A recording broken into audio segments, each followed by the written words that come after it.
இந்த year wedding ஆனிவர்சரின்னு இல்லை, எனக்கு ஹஸ்பண்ட் கொடுத்த சர்ப்ரைஸ் இது. ஏன்னா இது வரைக்கும் ஹஸ்பண்ட் என்னை கூப்பிட்டு தான் போய் ட்ரெஸ் எல்லாம் எடுப்பாங்க.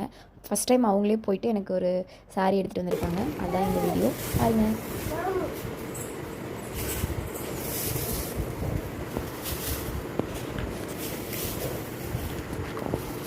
இது என்னது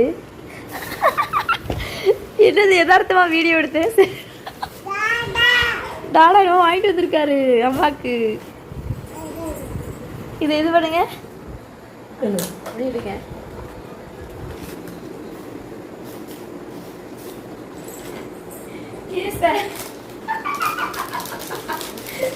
சாரி சாரி வாங்கிட்டு வந்திருக்காரு.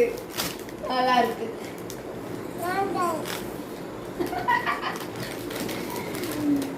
சூப்பர். பார்த்தீங்களா எவ்வளோ ஹாப்பின்னு.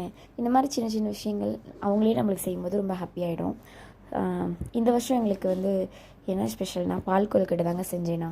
பால் கொழுக்கட்டை செஞ்சு சாப்பிட்டோம். வேறு எதுவும் செய்யலை. மதியம் வந்து பிரியாணி வாங்கி கொடுத்தாங்க லஞ்சுக்கு, அது சாப்பிட்டோம். நைட்டு வந்து தம்பிக்கு வந்து நைட்டு ஃபுல்லாக ஒரே காது வலிங்க. நைட்டு ஃபுல்லாக தூங்கவே இல்லை, அழுதுகிட்டே இருந்தால் ரொம்ப வலிக்குதுன்ட்டு. ஸோ காலையில் நாங்கள் கோவில் போகலாம் அப்படின்னு பிளான் பண்ணி வச்சுட்டு அவங்க ஆஃபீஸ்க்கு வந்து லீவ் போட முடியாது, ஆஃபீஸில் ஒர்க் இருக்குது அப்படின்னு சொன்னாங்க. சரி ஓகே அப்படின்ட்டு வெயிட் பண்ணோம். ஆனால் பார்த்தா நைட் தம்பிக்கு உடம்பு சரியில்லாதனால ஹாஸ்பிட்டல் போயிட்டோம். ஹாஸ்பிட்டல் போயிட்டு ரிட்டன் வரும்போது கோவிலுக்கு போயிட்டோம். கோவிலுக்கு போயிட்டு சும்மா சாமி மட்டும் கும்பிட்டுட்டு அங்கேருந்து கிளம்பி வந்துட்டோம் வீட்டுக்கு. அவ்வளோதாங்க நம்மளோட இந்த 7th இயர் வெட்டிங் ஆனிவர்சரி இப்படி தான் போச்சு. வீக்கெண்டில் வெளியில் கூட்டிகிட்டு போகிறேன்னு சொல்லியிருக்காங்க. ஓகே பார்ப்போம். அங்கே போனோன்னே பசங்க 2 பேரும் ஹாஸ்பிட்டல் நல்லா விளாண்டுட்டு இருந்தாங்க. அங்கே போயிட்டு கொஞ்சம் நேரம் கழித்து பார்த்துட்டு வீட்டுக்கு ரிட்டர்ன் வந்தாச்சு. அப்படியே கோயிலுக்கு போய் சாமிலாம் கும்பிட்டுட்டு ரிட்டர்ன் வந்தாச்சு. ஓகே, இப்படி தான் போச்சு நம்மளோட 7th இயர் வெட்டிங் ஆனிவர்சரி. நம்மளோட வீடியோஸ் புதுசாக பார்க்குறவங்க நம்ம சேனலை சப்ஸ்கிரைப் பண்ணிக்கோங்க. Okay bye.